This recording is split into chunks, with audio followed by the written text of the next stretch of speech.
హే connected family, Pushpa Pushpa Pushpa, ఎక్కడ చూసినా Pushpa.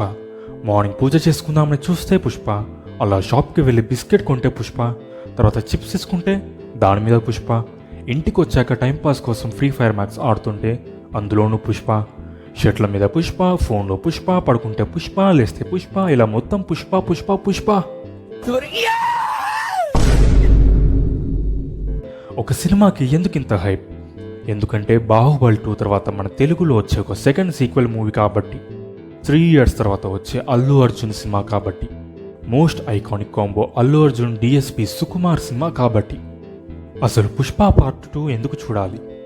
Part 1 చూసాం కాబట్టి పార్ట్ 2 చూడాలేనా? పార్ట్ 2 చూస్తేనే పార్ట్ 1 అర్థమవుతుందనా? పార్ట్ 1 చూసి పార్ట్ 2 చూడకపోతే బాగోదానా? రీజన్ ఏదైనా కూడా మనం అందరం పుష్ప 2 తప్పకుండా చూడాలి, చూస్తాం కూడా. బట్ చూసే ముందు మనం అసలు ఏం చూడబోతున్నాం, మన ఎక్స్పెక్టేషన్స్ ఏంటి, అసలు పార్ట్ 1 చూసిన తర్వాత పార్ట్ 2లో కొత్తగా ఏం తెలుసుకోవాలి అని కొంచెం క్లారిటీ ఉండాలి కదా. అందుకే ఈ వీడియో.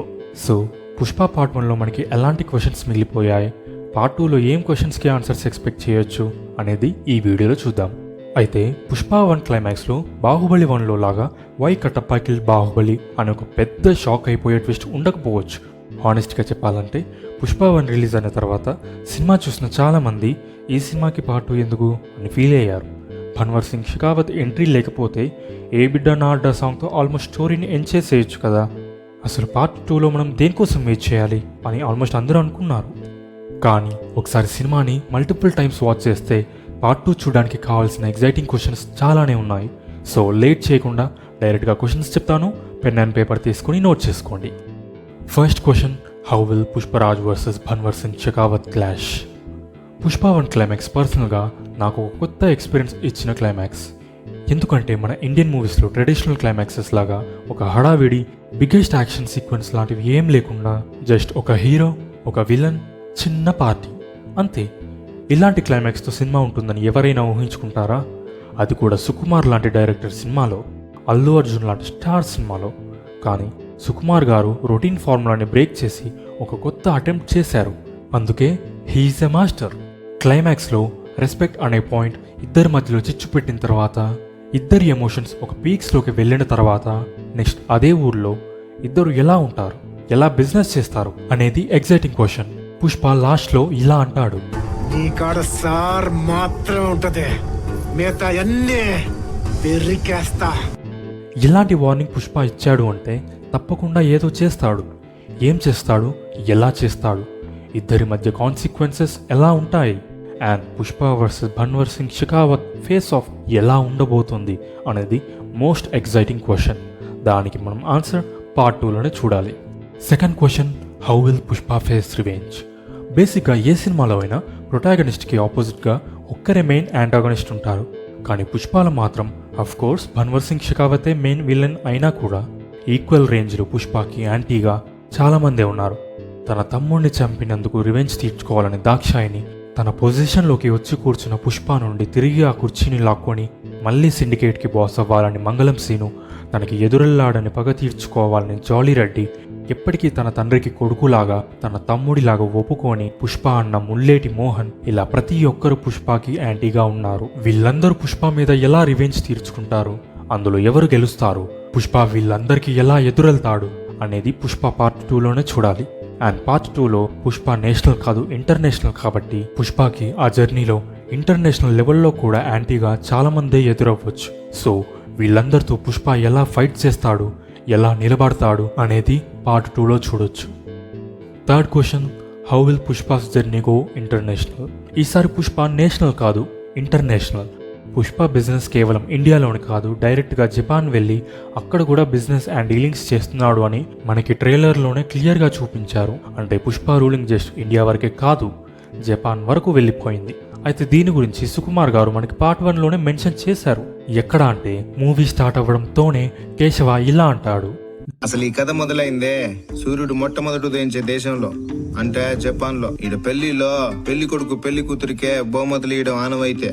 దీన్ని బట్టి అర్థమైంది ఏంటంటే పుష్ప డైరెక్ట్గా జపాన్ వెళ్ళి అక్కడ మ్యారేజ్ కాంట్రాక్ట్ తీసుకుంటాడు. వెళ్ళి చూడటానికి వచ్చావా, చెడగొట్టడానికి వచ్చావా? చేయించడానికి వచ్చాను సార్. అంతేకాకుండా పుష్ప ఇండియా మొత్తం రూలింగ్ చేయబోతున్నాడు అని పార్ట్ 1లోనే హింట్ ఇచ్చాడు.